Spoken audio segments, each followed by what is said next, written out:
Alexander Kingsley had everything a man could possibly want. Money that no longer had numbers, influence that bent laws quietly, and a surname that opened doors before he even knocked. Yet on the morning the sun rose behind the glass towers of Victoria Island, he felt a restlessness that wealth had never been able to cure. From the balcony of his penthouse, the city of Lagos stretched endlessly below him. Alive, impatient, chaotic, beautiful. Cars honked like they were in a competition. Street vendors shouted with hope in their voices. Somewhere down there, people were struggling, dreaming, cheating, loving, surviving. And somewhere among them were the people he had trusted with his newest empire. Kingsley Crown Bank. The building stood proudly a few blocks away, its glass walls catching the sunlight like a jewel. It was the result of 5 years of planning, millions of dollars, and countless sleepless nights. For Alexander, it was more than a bank. It was meant to be his legacy, the clean institution his late father never lived long enough to build. But peace refused to settle in his chest. On the marble table behind him lay a slim brown file. He didn't need to open it again. He already knew its contents by heart. Anonymous emails. Whispers from background investigators. A quiet warning from a former rival turned ally. Some of your staff are dirty already. Even before the official opening. Alexander closed his eyes and exhaled slowly. They don't even know I'm watching, he muttered. He turned back into the living room, where the silence felt heavy despite the expensive art and soft music playing in the background. On the wall hung a large black and white photograph of his father, tall, stern, with eyes that looked like they could see straight through lies. His father, Henry Kingsley, had built his fortune from nothing. No inheritance, no shortcuts, just discipline, principles, and a deep belief that character mattered more than competence. Alexander walked closer to the photograph. You always said money exposes people, he said quietly. I didn't believe you enough. A memory stirred, his father's voice, calm but firm. Son, if you want to know who deserves power, remove it and watch how they behave. Alexander straightened. That was it. Board meetings wouldn't reveal the truth. Background checks could be forged. Smiles and suits meant nothing.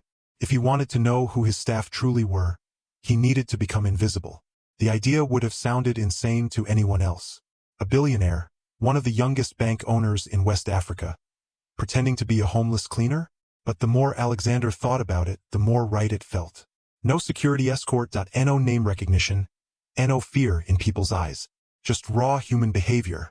He moved with purpose now, opening his walk-in closet. Expensive suits lined the racks, Italian, British, custom-made. He ignored them all and walked to the back, where an old duffel bag sat untouched for years. Inside were clothes he had once worn during his university days, before the money exploded, before the name carried weight. He pulled out a faded brown shirt, loose trousers with frayed hems, and a pair of worn rubber slippers. He paused, then deliberately rubbed dust into the fabric. At the bathroom mirror, he stared at his reflection. Too clean, too sharp. He picked up a razor and shaved his beard unevenly, leaving patches that made him look older, tired, forgotten. He rubbed a bit of ash under his eyes and messed up his hair. The man staring back at him no longer looked like Alexander Kingsley. He looked like someone people wouldn't notice. Good. By 6:30 a.m., a small white bus stopped near the back entrance of Kingsley Crown Bank. A few cleaners stepped down, chatting lazily. Alexander joined them silently. No one asked his name. No one cared. Inside the building, the smell of fresh paint and polished marble filled the air. The bank was pristine, too clean, too perfect. Alexander picked up a broom and began sweeping near the entrance. Each stroke of the broom felt symbolic. I built this, he thought. Now let's see what you've turned it into. Staff began arriving. Men in sharp suits. Women in high heels and expensive perfumes. Laughter loud, confidence careless. Some looked at him with irritation. Some looked through him entirely. A man nearly bumped into him and hissed, "Watch where you're sweeping, old man." Alexander bowed his head slightly. "Sorry, sir." The words tasted strange in his mouth, but necessary. He was no longer the owner. He was nobody. As the morning buzz grew louder, Alexander noticed something else. How quickly power shifted. Supervisors barked orders at cleaners. Managers insulted junior staff openly. Security men demanded appreciation from customers already lining up. And then, "Good morning, sir." The voice was gentle. Female. Alexander looked up. She stood behind one of the teller counters, adjusting her chair. She wasn't flashy. No heavy makeup. No exaggerated smile. Just calm eyes and a warmth that didn't feel rehearsed. Her name tag read, Amara Bello. She smiled again when he met her gaze. Something about that smile felt real. Alexander nodded awkwardly. Good morning. She watched him for a second longer than necessary, then returned to her work. Alexander continued sweeping, but his heartbeat had changed rhythm. He didn't know it yet, but that simple greeting would become the most important moment of his carefully planned test. As the glass doors slid open and the first customers walked in, Alexander tightened his grip on the broom. The experiment had begun, and so had something far more dangerous than corruption. The sound of the bank coming alive was different from anything Alexander had ever experienced. As the hidden owner, he had imagined this place as numbers, projections, security systems, and profit margins. But standing there with a broom in his hand, invisible and ignored, he finally heard the heartbeat of Kingsley Crown Bank, the soft hum of air conditioners, the click of heels on marble floors, the rustle of expensive suits, the low murmur of power being exercised casually. Alexander swept slowly near the entrance, careful not to draw attention to himself. The marble floors shone so brightly they reflected the ceiling lights, but no one seemed to notice the man responsible for keeping them that way. A group of junior staff walked past him, laughing loudly. "If you don't shine your eye in this place, you'll suffer," one of them said. Another laughed. "Guy, I didn't come here to be poor." They didn't lower their voices. They didn't care who heard. Alexander noted it quietly. By 8:15 a.m., the supervisors arrived, already irritated. "Why is the floor wet here?" a woman snapped, pointing sharply at a spot Alexander had just cleaned. "I'll wipe it again, madam," he said calmly. She rolled her eyes. "You people and sense don't live on the same street." The words were casual, cruel, normal. Alexander bowed slightly and returned to work, but his chest tightened. This was how culture was built. Not by policies, but by behavior repeated daily without consequences. From his corner, he watched the tellers settle in. Then he noticed her again. Amara Bello. She moved with quiet efficiency, arranging her workstation carefully. She greeted her fellow tellers with a nod, not loud or dramatic, but polite. When the first customer approached her counter, an elderly man struggling with forms, she stood up immediately. "Good morning, sir. Let me help you," she said gently. Alexander slowed his sweeping. The man looked relieved. "Thank you, my daughter. My eyes are not very good." She took the form, explained each section patiently, and never once glanced at the growing queue behind him. When another teller sighed loudly nearby, Amara ignored it. "Take your time," she told the man. "No rush." Alexander felt something unfamiliar settle in his chest. Respect. As the morning progressed, the bank grew busier. Alexander moved toward the waiting area, pretending to clean but actually observing. Two security officers stood near the entrance. A well-dressed woman walked in, clutching a brown envelope. One of the guards leaned closer. "Madam, you know say today go busy. If you drop something small, I fit help you enter fast." The woman hesitated, then slipped some money into his palm. The guard smiled and waved her in. Alexander felt his jaw tighten. Barely 2 hours into operation and already bribery. He scribbled the time and description in his mind. At the customer service desk, a supervisor scolded a young staff member harshly. "You think this is your father's shop? If you mess up again, I'll make sure you're transferred to a village branch." The young man nodded rapidly, eyes downcast. Alexander wanted to intervene. He didn't. This was the test. Around noon, the heat intensified, and so did the tension. A manager walked briskly toward Alexander. "Cleaner." Alexander straightened. "Yes, sir. Why are you sweeping here? Can't you see customers are sitting?" "I'll finish quickly, sir." The man sneered. "You people always want to be noticed. Just disappear. Disappear." Alexander swallowed the word and stepped back. He moved toward the staff restroom to refill his bucket. As he did, he overheard two senior officers speaking in hushed tones near the hallway. "Did you hear the owner might show up unannounced someday?" One laughed. "A beg. These rich men don't mix with workers. He'll send emails from abroad." The other smirked. "As long as he's not here, we're safe." Alexander froze. Safe from what?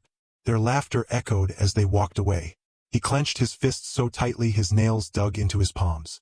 So confident. So careless. During lunch break, Most staff gathered in small groups, discussing bonuses, weekend plans, and office gossip. Alexander sat behind the building, eating plain bread and water, just like the other cleaners. Then he sensed someone nearby. "Sir, please take this." He looked up. It was Amara. She held out a neatly wrapped food pack.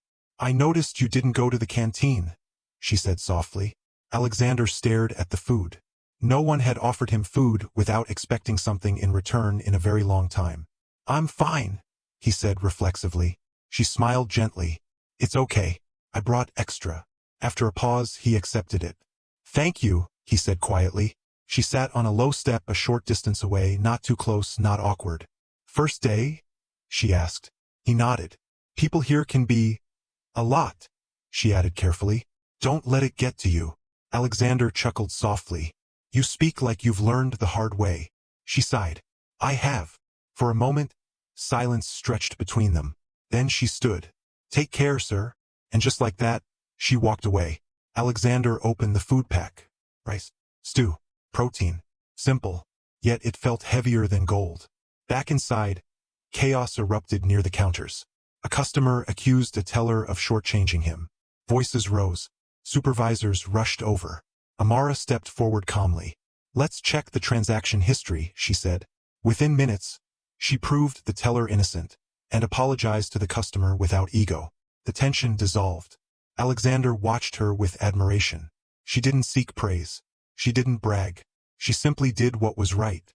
As the day ended, Alexander leaned on his broom near the entrance. Staff filed out, tired, still talking loudly. Some avoided eye contact with him. Some didn't even see him. Amara passed by last. "Good evening, sir," she said. "Good evening," he replied. She paused. "See you tomorrow." Alexander nodded. He watched her walk away, her silhouette disappearing into the evening crowd. For the first time since stepping into his own bank as a nobody, Alexander felt conflicted. The corruption hurt, but it didn't surprise him. What surprised him was how deeply one honest soul had affected him. This test was no longer just about loyalty. It was about truth. And somewhere between marble floors and quiet kindness, Alexander Kingsley felt something dangerous beginning to grow. By the third morning, Alexander no longer needed effort to disappear. The security guards no longer noticed him. The supervisors no longer corrected him. The managers spoke freely in his presence. Invisibility, he learned, was not a curse. It was a privilege. He arrived earlier than usual, long before the first customer. The bank was quiet, echoing with the hollow sound of his broom against the marble floor. The building smelled faintly of disinfectant and ambition. As he swept past the customer service desks, he noticed two junior staff whispering urgently. "You hear say the audit team fit come this month?" The other scoffed. "Audit? For what?" Everything done already a line. Alexander slowed his steps. "A line how?" The first leaned closer. "Olga James handles the files. Madam Ruth signs. Nothing go trace back." They laughed softly. Alexander's stomach tightened. He swept closer to the counter where Amara usually sat. She hadn't arrived yet, and for reasons he didn't fully understand, he found himself looking forward to her presence every morning. In this strange double life he was living, she was the only thing that felt steady. At exactly 8:02 a.m., she walked in. Simple blue dress, flat shoes, hair neatly packed. "Good morning," she greeted the cleaners as she passed. Not just him. All of them. Alexander watched the other cleaners straighten a little under her kindness. Power, he realized, didn't have to shout. The bank opened, and within minutes the hall buzzed with activity. A middle-aged man in an expensive agbada approached one of the account officers, speaking in low tones.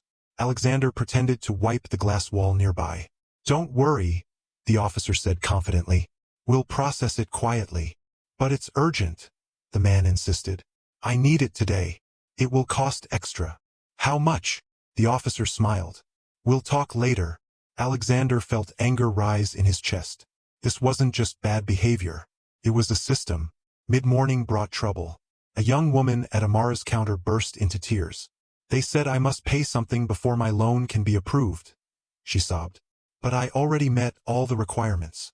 Amara frowned and pulled up the file. "That's not correct," she said firmly.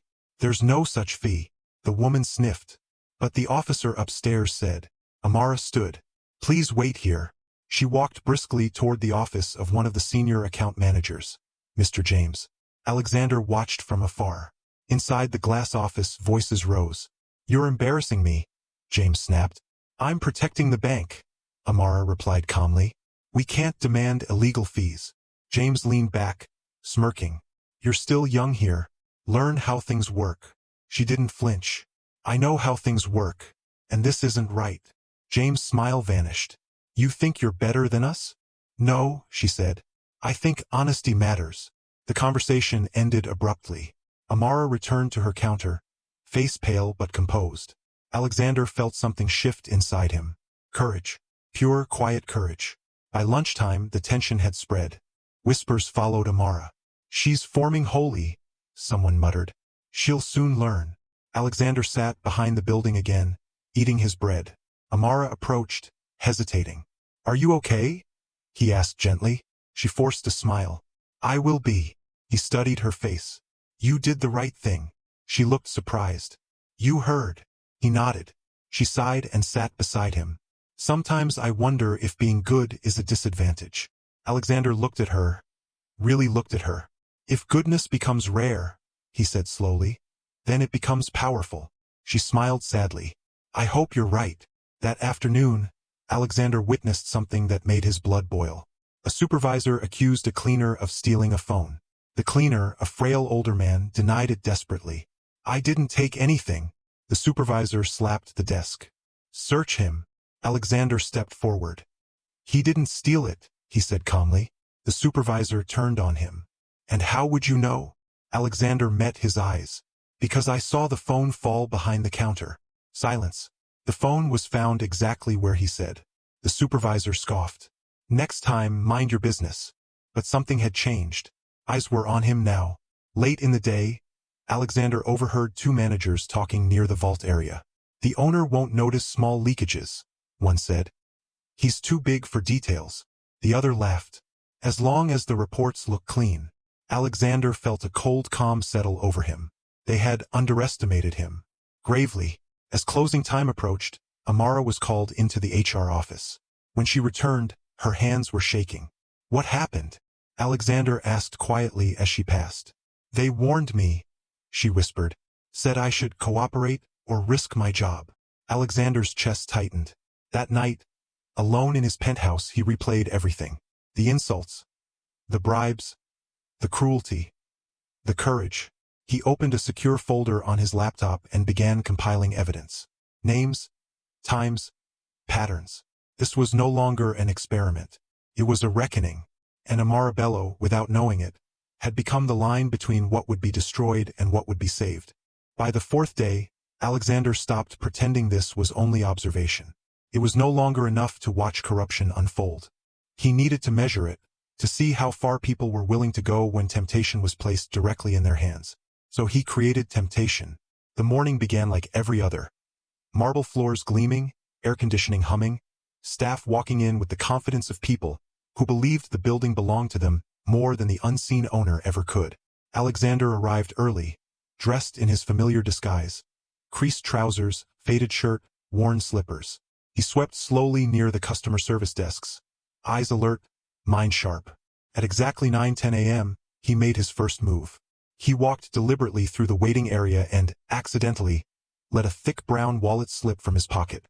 It landed with a soft thud. He continued walking. He didn't have to wait long. A junior account officer noticed it first. He glanced around quickly, bent down, picked up the wallet, and slipped it into his jacket without hesitation. Alexander watched, heart sinking. Minutes later, a supervisor spotted another bundle of cash Alexander had subtly dropped near the printers. She gasped softly. "Oh!" She picked it up, looked around, then walked briskly toward the manager's office. Alexander followed at a distance. Inside the office, the supervisor laughed nervously. "Sir, see what I found. It must be the cleaners." The manager opened it. His eyes widened. "Why is a cleaner carrying this kind of money?" he asked slowly. They exchanged a look. "Maybe he stole it," the supervisor suggested. The manager smiled thinly. "Or maybe we can help him keep it." They both laughed. Alexander felt something cold settle in his chest. Then came the moment he hadn't planned but would never forget. Amara found the third wallet. She had just finished attending to a customer when she noticed it near her counter. She picked it up, opened it, and froze when she saw the money inside. She didn't smile. She didn't hesitate. She stood up immediately and scanned the hall until her eyes found Alexander sweeping near the entrance. She walked toward him, ignoring the curious stares. "Sir," she said quietly, "is this yours?" Alexander nodded. "Yes." She handed it to him without opening it again. "You should be careful. That's a lot of money," he said, watching her carefully. She met his gaze. "That's why it should be returned." Then she turned and walked back to her counter. No performance. No pride.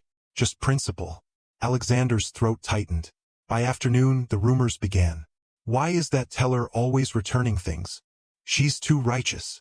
She thinks she's better than everyone. Alexander overheard it all. He also noticed how Amara was slowly being excluded. Conversation stopping when she approached, laughter dying abruptly, eyes rolling behind her back. Integrity, he realized, came with a price, and she was paying it alone. Later that day, he set another test. He pretended to struggle with a heavy trash bag near the vault corridor. 2 security men watched lazily. "A beg help me," Alexander said softly. One guard sighed. "Old man, shift." The other guard leaned closer, lowering his voice. "If you want access here, you know, say nothing free." Alexander pretended not to understand. The guard smiled. "Drop something small." Alexander shook his head. "I don't have." The guard scoffed. "Then move." Everything was being documented. Everything. At closing time, Amara stayed behind to balance her records. Alexander lingered nearby. "You should go home," he said gently. She sighed. "I just want everything to be right." He studied her face. Tired but unbroken. "Do you ever regret being honest?" he asked. She paused.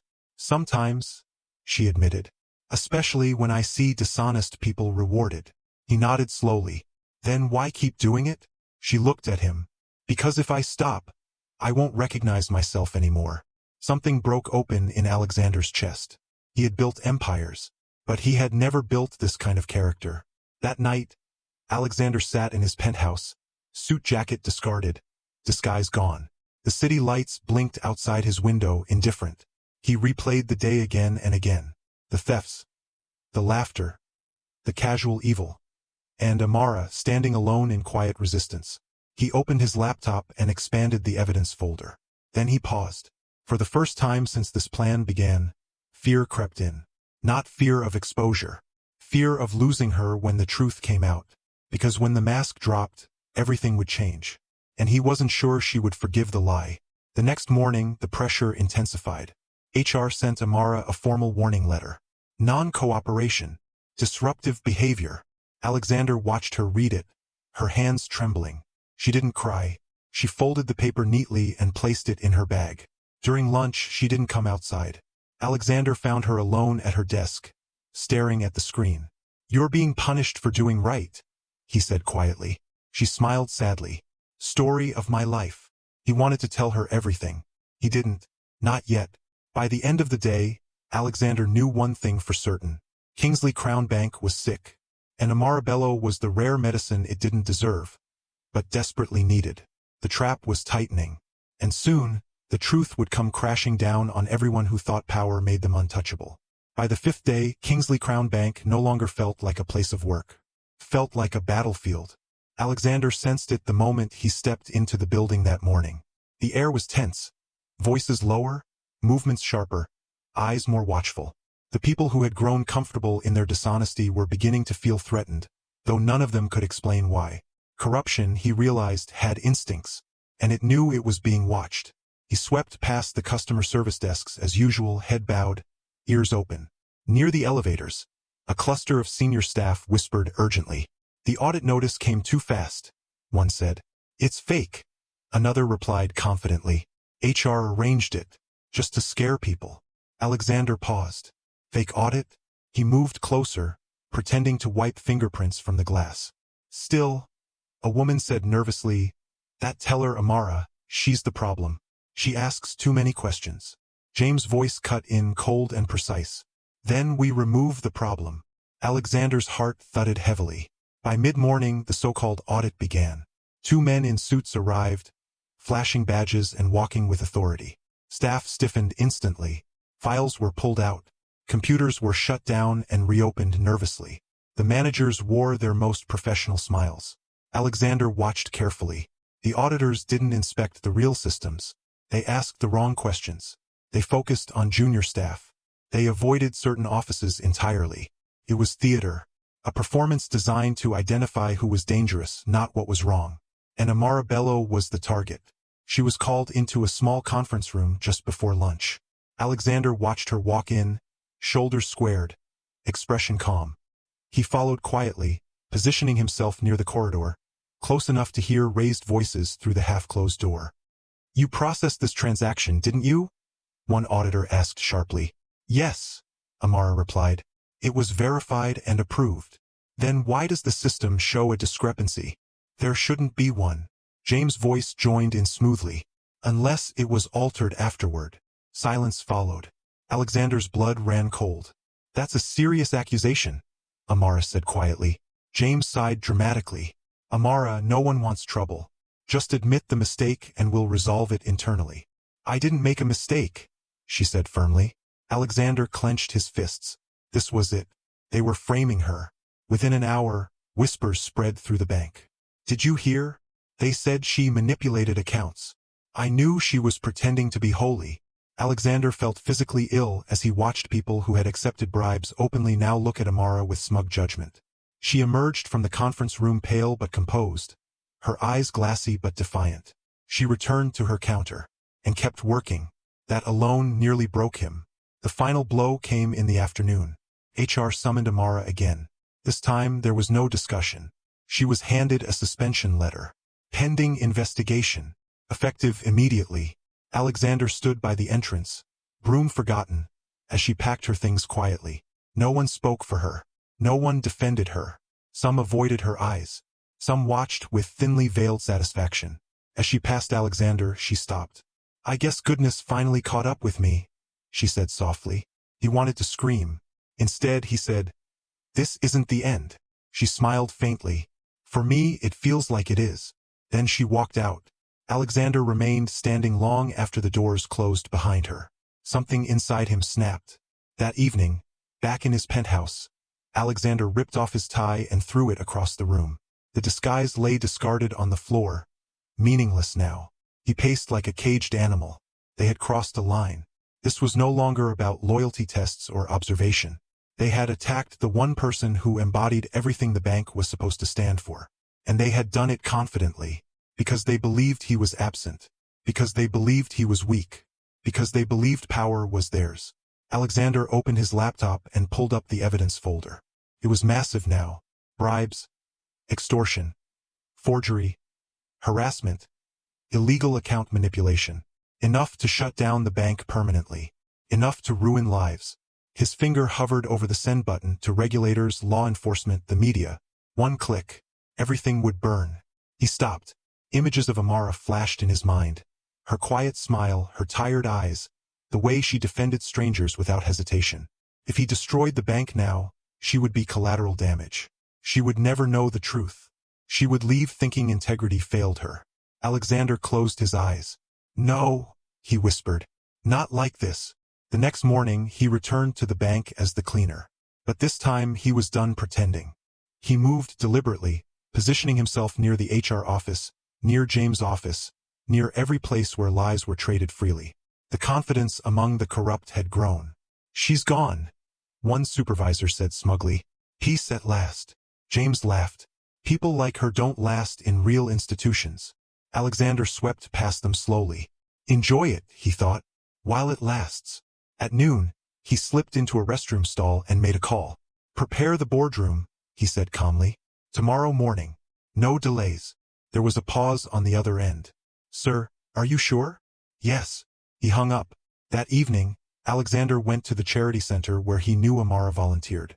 He stayed across the street, watching her help children with homework, her laughter gentle but strained. He didn't approach. Not yet.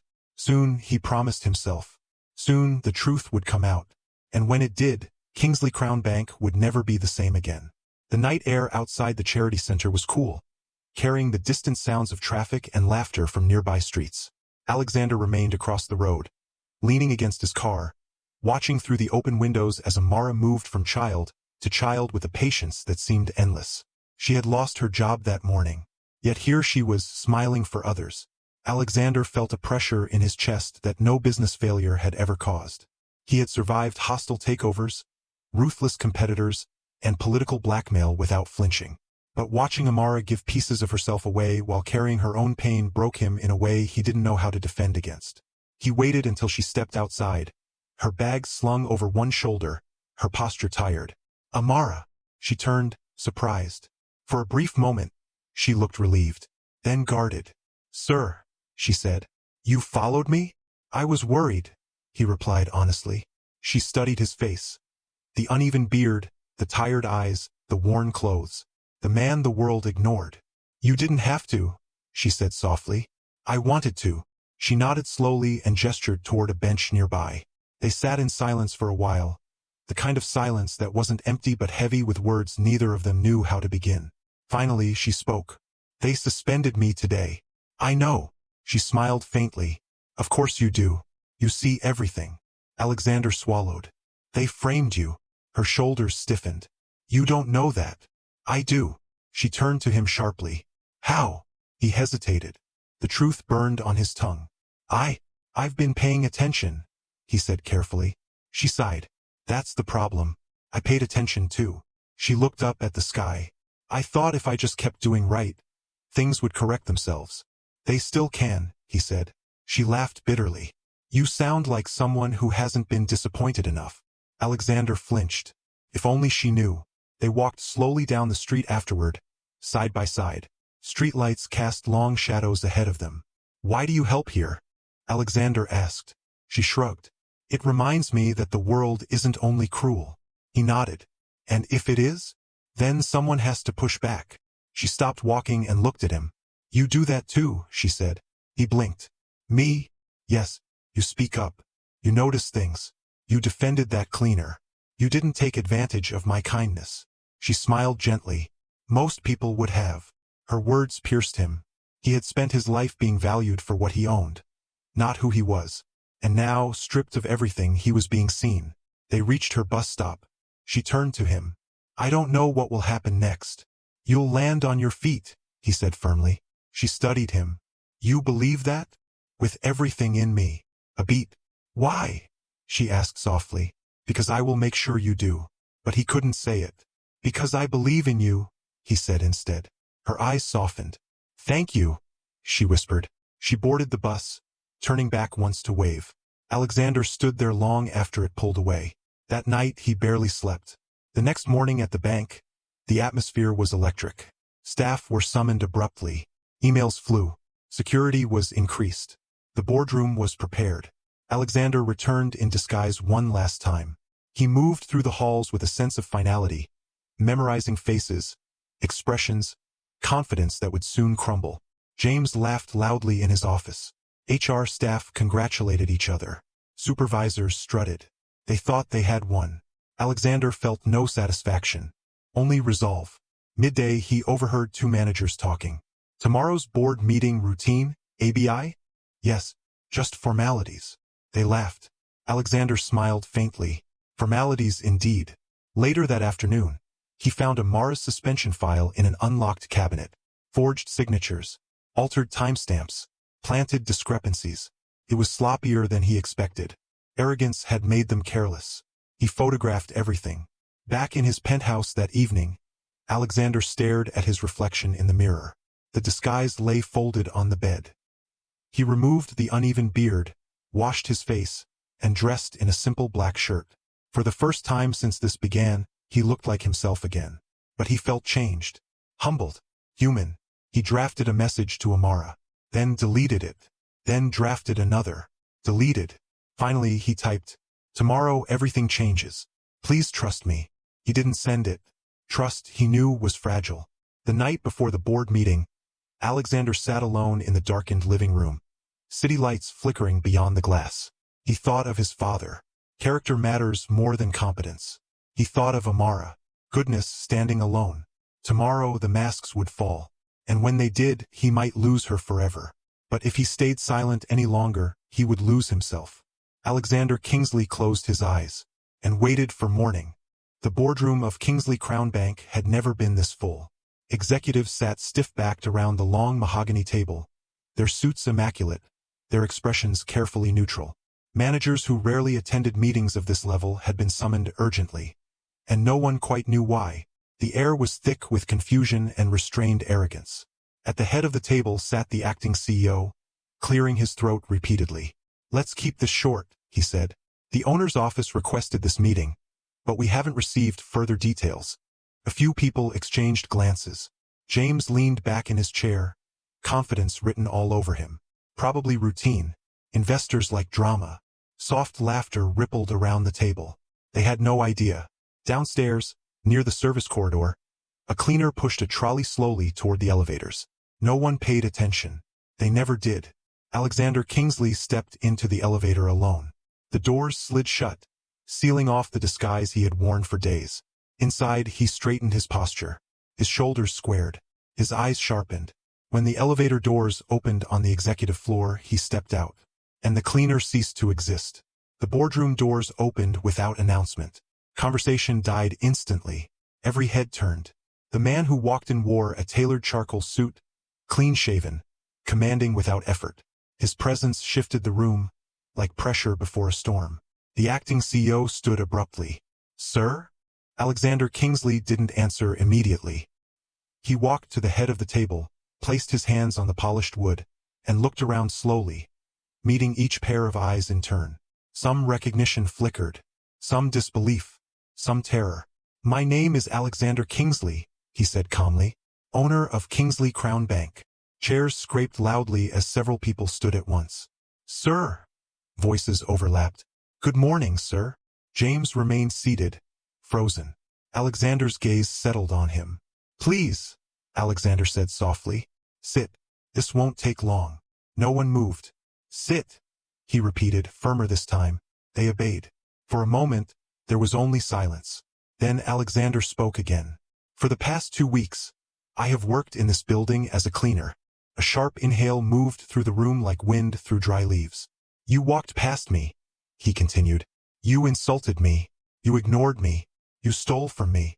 Faces drained of color. "I watched you accept bribes. I watched you extort customers. I watched you abuse junior staff and cleaners." James swallowed hard. "This bank was built to be a legacy," Alexander said.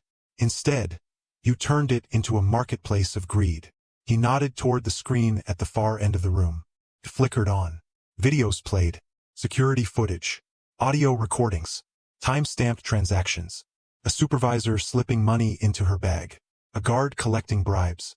James altering records. HR fabricating Amara's suspension. Gasps filled the room. Some executives covered their mouths. Others stared at the table. A few began to tremble. James stood suddenly. "Sir, this must be a misunderstanding." "Sit," Alexander said sharply. James sat. "You framed an honest employee," Alexander continued, his voice now cold. "Amara Bello." James opened his mouth. Alexander raised a hand. "She is not here to defend herself. She shouldn't have to." He turned to the acting CEO. "Effective immediately, you are relieved of your duties." The man's face crumpled. Security officers entered the room. Names were called. One by one. Some cried. Some begged. Some tried to justify themselves. Alexander listened to none of it. "This is not punishment," he said. "This is consequence." When the room was nearly empty, Alexander sank into the chair at the head of the table. For the first time that morning, he looked tired. "Bring her," he said quietly. Amara Bello sat in a small HR office downstairs, unaware of the storm above her. She had been called that morning without explanation. Her hands rested in her lap, fingers tightly interlocked.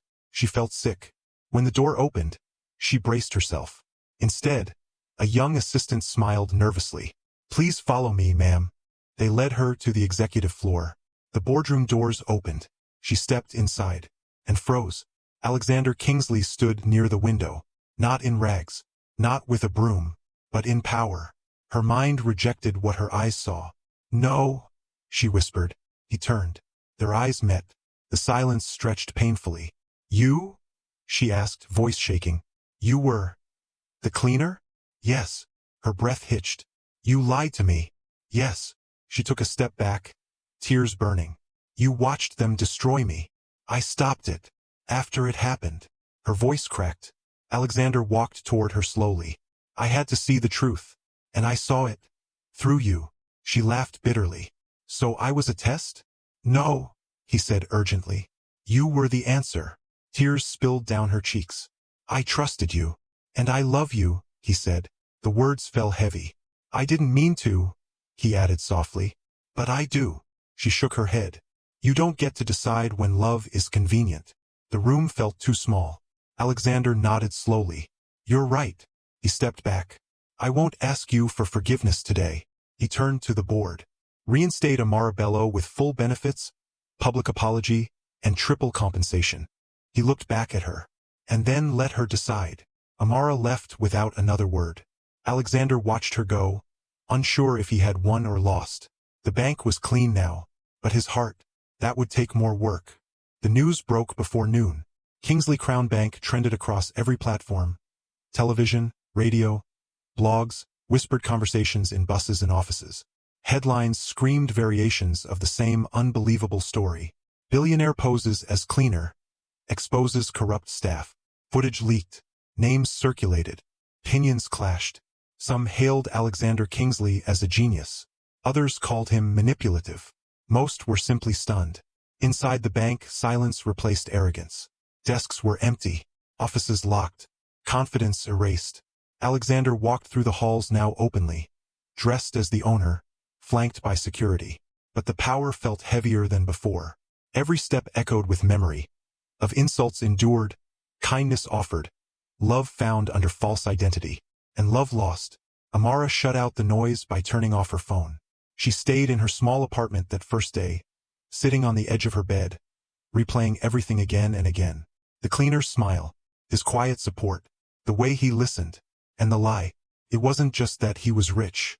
It was that he had watched her suffer, knowing he could stop it, and waited. She pressed her palm to her chest, trying to calm the ache. When the bank called to formally reinstate her, she let it ring. When HR sent a public apology email, she didn't open it. When a journalist somehow got her number, she blocked it. She didn't want justice. She wanted peace. At the bank, Alexander held a staff assembly. I don't expect applause, he said firmly. I expect change. He restructured departments, introduced anonymous reporting, appointed external auditors, raised wages for junior staff and cleaners. Yet nothing he did quieted the single thought pounding in his head. She walked away.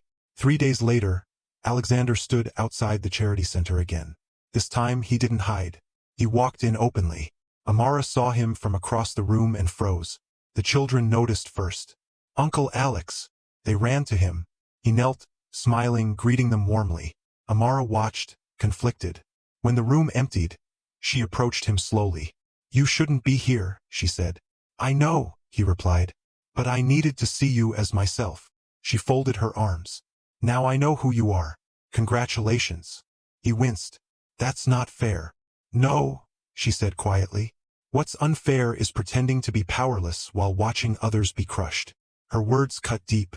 I thought exposing them would fix everything, he admitted. I didn't realize it would break you. She softened just a little. You didn't break me, she said. You just reminded me how lonely doing right can be. They sat. No touching. No smiles. Just truth. That night, Amara dreamed of marble floors cracking beneath her feet. She woke up crying. The next morning, she returned the bank's call. I'll come back, she said. On my terms. Her return was quiet. No celebration. No speeches. Some staff avoided her. Others whispered apologies. She ignored all of it. Alexander stayed away. He let her breathe. Weeks passed. The storm calmed. But something shifted. Amara noticed the cleaners were treated better. The guards stopped asking for something small. The systems worked. It was better. Still, when she thought of Alexander, her heart tightened. One afternoon, she found an envelope on her desk. No letterhead, just her name. Inside was a handwritten note. I didn't deserve your trust. I don't expect your love. But I will spend the rest of my life being the man you believed I was. She folded it carefully. didn't respond. The bank hosted a small charity fundraiser a month later. Amara attended reluctantly. Alexander saw her across the room. Their eyes met. This time she didn't look away. Later that night, they stood on the balcony overlooking the city. "I'm not ready," she said. "I know. But I see the change. That's all I can offer." She turned to him. "If this works, it won't be because you're powerful." He smiled sadly. "It will be because you're brave." She didn't answer, but she didn't leave. Lagos had a way of never letting a story die. Weeks after the scandal, Kingsley Crown Bank was still a case study, debated on morning radio shows, dissected in business columns, whispered about in church foyers and roadside salons. The name Alexander Kingsley carried even more weight now, not just for his wealth but for the risk he had taken. But for Alexander himself, the noise had faded into the background. The only opinion that mattered had never returned his calls. Amara. At the bank, things had changed, truly changed. Not just cosmetically. Cleaners were greeted by name. Junior staff spoke without fear. Supervisors treaded carefully. Systems were transparent now. Brutally so. Yet Amara kept her distance. She was professional, polite, untouchable. Alexander respected it. He forced himself not to hover, not to influence, not to make gestures that looked like compensation instead of sincerity. If there was any chance of earning her trust back, it had to be clean. Then the board proposed something that tested him. A Global Banking Award nomination. "Your story is powerful," the PR director said excitedly. "Integrity, leadership, redemption." Alexander stared at the proposal in silence. They wanted him on stage. With Amara. "She's the symbol," someone added. "The honest teller." The room went quiet. Alexander's jaw tightened. "No," he said firmly. They stared. "I will not turn her pain into marketing." That decision cost him points. It gained him peace. 2 days later, Amara received an invitation. She stared at it for a long time before tearing it in half. Then she sighed. Running wouldn't heal anything. The invitation was reissued, this time with a personal note from Alexander. "If you come, it will not be for them. It will not be for me. It will be for the truth." She didn't reply, but she showed up. The hall was packed. Media, executives, dignitaries. When Alexander stepped onto the stage, applause erupted. He raised a hand. "Please," he said, "let me speak first." The room stilled. "This award," he said slowly, "is undeserved." Murmurs rippled. "I did something clever, yes, but cleverness isn't integrity. Integrity belongs to those who act rightly even when it costs them everything." His eyes searched the room, then found her. Amara stood near the back, simple dress, calm face. He gestured. "Please come forward." She hesitated, then walked. The room watched, breath held. Alexander stepped away from the podium and handed her the microphone. "This bank exists today because she refused to lie," he said. "Because she chose principle over comfort." Amara's hands trembled. She hadn't planned to speak. She looked at Alexander. He nodded. She took a breath. "I didn't do anything heroic," she said softly. "I just didn't want to become someone I couldn't respect." The room erupted in applause. Amara handed the microphone back and turned to leave. Alexander stopped her, not by touching her, but by speaking. "Amara," he said quietly. "Thank you." She paused, looked at him, then nodded. That nod did more to heal him than any applause ever could. Later that evening, on the empty terrace, Alexander found her again. "You didn't have to do that," she said. "I did," he replied. "Not as your boss. As a man who wronged you." She studied him. "You're learning," she said finally. He smiled faintly. "I'm trying." She leaned against the railing, looking out over the city lights. "I was angry," she admitted. "Not because you were rich, but because you chose control over trust." He nodded. "I thought control was protection. And I thought honesty was enough," she replied. They stood in silence. Then she turned to him. "If this, whatever this is, works, it has to be equal." His heart pounded. "No power," she continued. "No tests. No performances." He met her gaze. "Just truth." She nodded. "Just truth." The final test came quietly. A rival bank offered Amara a senior position, double the pay, prestige, distance from Alexander. Alexander found out by accident. He didn't interfere, didn't counter, didn't persuade. He waited. When she told him, days later, her eyes searched his face. "What do you want me to do?" she asked. He swallowed. "I want you to choose what gives you peace." She smiled softly. "I already did." The morning Alexander Kingsley proposed was nothing like the world expected. There were no cameras, no helicopters, no headlines waiting to be written. Just a quiet garden behind a small community center, the kind of place most billionaires never noticed. The same place where Amara still volunteered on weekends. Alexander arrived early, dressed simply, no suit, no designer watch. He wore a plain white shirt with the sleeves rolled up and dark trousers. He helped set up chairs for a literacy program, his hands dusty, his movements unremarkable. No one recognized him, and for once that was exactly how he wanted it. When Amara arrived, she stopped short. "You didn't tell me you'd be here today," she said, surprised. He smiled. "I wanted it to be normal." She laughed softly. "Nothing about you is normal." "Not today," he replied. "Today I'm just Alex." Something in his tone made her pause. They worked side by side for hours, teaching children to read, handing out books, laughing at small mistakes. Alexander watched Amara in her element, fully herself, unguarded. This was the woman he had fallen in love with. Not the teller, not the symbol, the person. When the children finally left and the sun dipped lower, Alexander asked her to take a walk with him. They wandered through the small garden, quiet and green, the noise of the city distant. "I've been thinking," Amara said, "about how strange life is." He nodded. "It's humbling." She stopped walking and turned to him. "You didn't ask me to stay at the bank." "No," he said softly. "I wanted you to stay because you chose to." She smiled. "I did." His heart skipped. They sat on a bench beneath a wide mango tree. Alexander took a breath. "I need to tell you something," he said. She looked at him carefully. "That sounds serious." "It is." He reached into his pocket. Her breath caught. But instead of a ring, he pulled out the faded cleaner's ID badge, the one he had worn during his disguise. He placed it between them.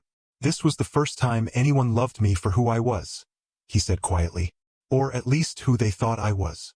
Her eyes softened. "And this," he continued, pulling out his bank ID, "was who I thought I had to be to matter." He said it beside the first. "Neither of them is enough," he said. "But together, they taught me how to be honest." He turned to her fully. "I don't want to lead you. I don't want to test you. I don't want to impress you." He swallowed. "I want to walk beside you." Then he reached into his pocket again. This time it was a ring, simple, elegant, unpretentious. He didn't kneel immediately. He waited. "Amara Bello," he said, voice steady but eyes vulnerable. "Will you choose me? Not as a billionaire, not as a cleaner, but as a man still learning how to love rightly?" Silence filled the space between them. She looked at the ring, then at the ID badges, then at him. "I was angry for a long time," she said softly, "because I thought love had tricked me." He nodded. "You were right to be. But love didn't lie," she continued. "People did." Her eyes glistened. "You came back without the mask." He nodded again. She smiled. "That's enough for me." Alexander knelt then, heart pounding, breath caught. "Yes," she said simply. "Yes." They didn't announce the engagement publicly. Not at first. They told the children at the center before anyone else. The joy was loud, unfiltered, pure.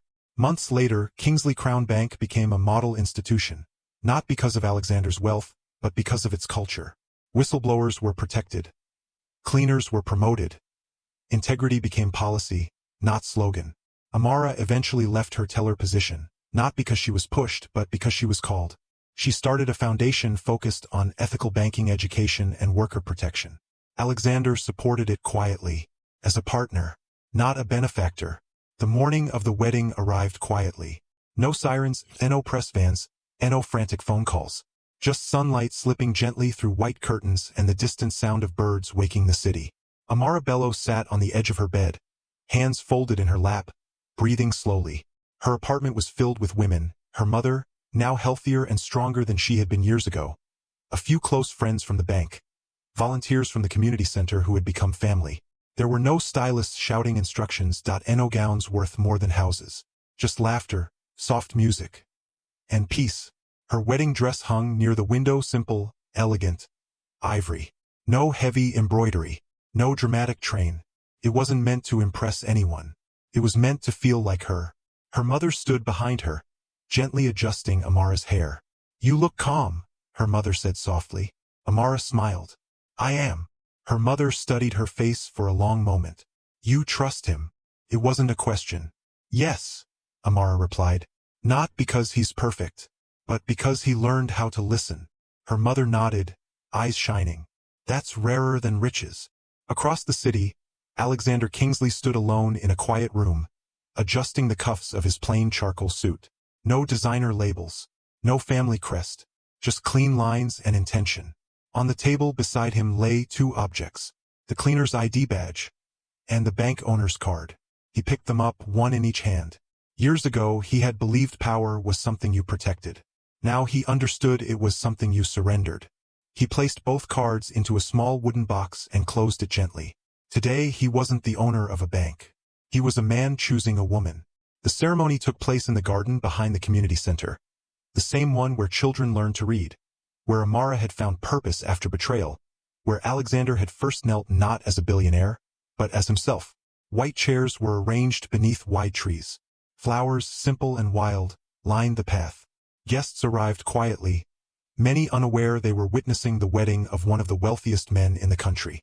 No one was checked by security. No one was judged by appearance. Cleaners sat beside executives, teachers beside drivers, bank staff beside street vendors. It was intentional. When the music began, the crowd rose. Amara walked slowly down the path, her steps steady, her heart full. She wasn't nervous. She wasn't afraid. She wasn't performing. Alexander stood at the front, breath caught in his chest. For a moment, the world narrowed to just her. The woman who had seen him when he had nothing to offer but honesty. The woman who had walked away when truth was delayed. The woman who had returned, not because she needed him, but because she chose him. When she reached him, he took her hands. They were warm, real. The officiant spoke briefly. "This is not a union of status," he said. "It is a union of character." No speeches followed. No long sermons. Just vows. Alexander went first. "I once believed my worth was measured by what I controlled," he said, voice steady. "But you taught me that love is not power. It's permission." He swallowed. "I promise to never test you. To never hide behind silence. To choose truth, even when it costs me comfort." He smiled softly. "I promise to walk beside you, not ahead of you, and never behind you." Amara's eyes glistened. She took a breath. "I promise," she said, "to keep choosing goodness even when it's lonely." A quiet murmur rippled through the crowd. "I promise to speak when silence is easier, to forgive without forgetting myself, and to love you not for what you can give, but for who you are becoming." She squeezed his hands. "I choose you." Freely. There was no dramatic pause. No hesitation. Just certainty. When they were pronounced husband and wife, the applause wasn't thunderous. It was warm, earned. Children clapped loudly. Someone laughed. Someone cried. Alexander kissed Amara gently, reverently. Not like a man claiming something, but like a man grateful for a gift. The reception was held under the same trees. Food was shared freely. Music played softly. No seating charts. No hierarchy. Alexander noticed something that made his throat tighten. The cleaners from the bank laughed freely. The junior staff spoke openly. No one looked afraid. No one felt small. Amara caught his gaze from across the garden and smiled. He nodded. This was what legacy looked like. Later, as the sun dipped low and lanterns glowed softly, Amara and Alexander stepped away from the crowd. They stood beneath the mango tree where he had proposed. "Are you happy?" he asked quietly. She leaned into him. "Yes. Even knowing the road ahead won't be simple?" She laughed softly. "Especially because of that." He exhaled, resting his forehead against hers. "For the first time," he said, "I'm not afraid of being seen." She smiled. "Good. Because I see you." As night settled, the guests slowly drifted away. The children hugged them goodbye. The garden emptied, but the peace remained. Alexander took Amara's hand. "Ready?" he asked. She squeezed back. "Always." They walked away together, not into grandeur, not into perfection, but into a life built on something far stronger. Truth. Thanks for watching. If you enjoyed this story, please subscribe to this channel and tell us where you are watching from. Have a wonderful day.